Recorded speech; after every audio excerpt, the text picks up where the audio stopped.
example 4a, we're going to continue to factor.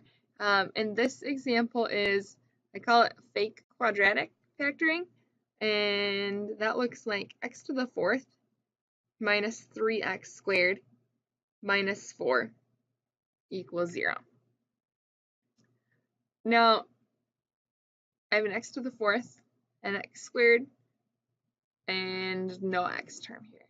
So I want to kind of pull away from this problem for a second and ask you, what would we do if our problem was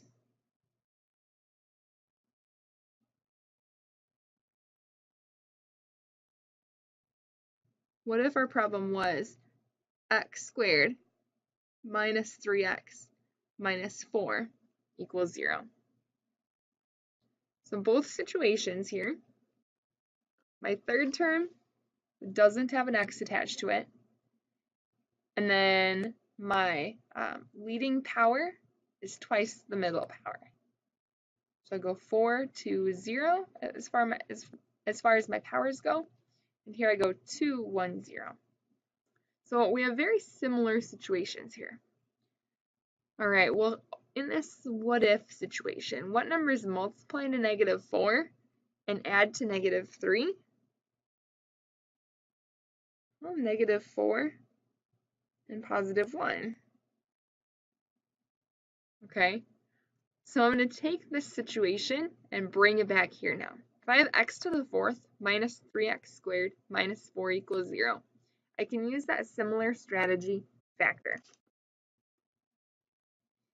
I have the same pair of numbers. What numbers multiply to negative 4 and add to negative 3? My only difference is instead of it just being x minus 4 here, I need to have x squared minus 4.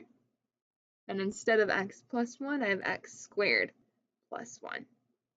Now the reason this works is if you multiply your first terms, x squared times x squared is x to the fourth, okay?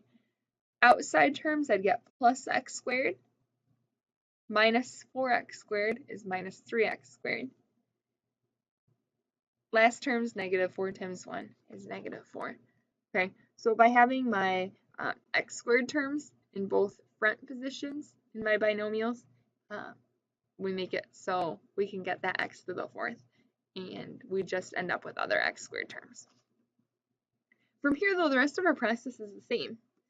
Okay, we factored, we set each part equal to 0 now. X squared minus 4 equals 0. Add 4 to both sides. Square root. And x is plus or minus the square root of 4, which is 2. And then here, when is x squared plus 1 equals 0? Subtract 1 from both sides. Square root. And x is plus or minus, well, the square root of negative 1, we have that negative underneath, is I. And the square root of 1 is 1. So plus or minus I here.